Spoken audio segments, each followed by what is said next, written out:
Jagan Christian అన్న మాటకు కట్టుబడి ఉన్నామన్నారు మంత్రి అచ్చెన్నాయుడు. కావాలంటే ఆధారాలు కూడా చూపిస్తామన్నారు. ఏ ఒక్క రోజు కూడా కుటుంబంతో తిరుమలకు జగన్ ఎందుకు రాలేదని ప్రశ్నించారు. ఏ ఒక్క రోజు కూడా తనకు వెంకన్న అంటే నమ్మకం అని డిక్లరేషన్ ఎందుకు ఇవ్వలేదన్నారు. 100 కోట్ల హిందువులని మోసం చేసినందుకు క్షమాపణ చెప్పాలన్నారు. క్రిస్టియన్ అవునా కాదా అని చెప్తే తప్పు ఎలా అవుతుంది? మీ సభ్యులు ఎందుకు గొడవ చేస్తున్నారన్నారు అచ్చెన్నాయుడు. కాదు అంటే తాను క్రిస్టియన్ కాదు అని చెప్పాలన్నారు. అధ్యక్ష నా పేరు చెప్పారు. అధ్యక్ష 1 మినిట్ నా పేరు చెప్పారు. వాస్తవం నేనే సీక్రెట్ కాదు కదా, శాసన మండలిలో చెప్పాను. అధ్యక్ష నిన్ననే నేను తమరు చెప్పాను, మీరు అయిపోయింది, మళ్ళీ లేవనెత్తారు. ఈరోజు ఏదో సోషల్ మీడియా గురించి మాట్లాడుతున్నారు. అధ్యక్ష పెట్టడం వాళ్ళే, మళ్ళీ ప్రస్తావించడం వాళ్ళే.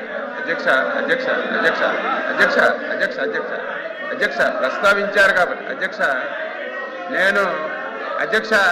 నిన్న నేను ఫ్లోర్ ఆఫ్ ది హౌస్ నేను ఏ మతాన్ని కించపరచలేదు, ఏ కులాన్ని కించపరచలేదు, ఏ దేవుణ్ణి కించపరచలేదు.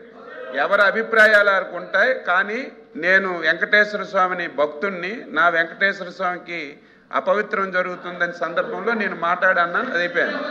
ఇంకోటి అధ్యక్ష అదే మాట మీ అధ్యక్షుడికి కూడా అన్నాను. అదే మాట మీ అధ్యక్షుడికి కూడా అన్నాను నేను.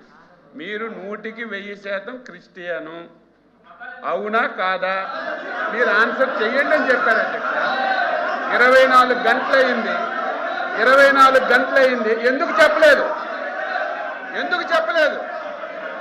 24 గంటలైంది అధ్యక్ష, ఎందుకు చెప్పలేదు? నేనని 24 గంటలైంది.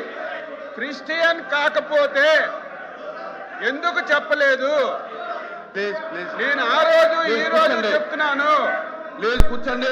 ఈ రాష్ట్రానికి ఎంతో మంది ముఖ్యమంత్రులు పరిపాలన చేశారు, బ్రిటిష్ వాళ్ళు కూడా పరిపాలన చేశారు. ఎప్పుడూ తిరుపతి తిరుమల దేవస్థానం పవిత్రత ఎప్పుడు దెబ్బ పడలేదు.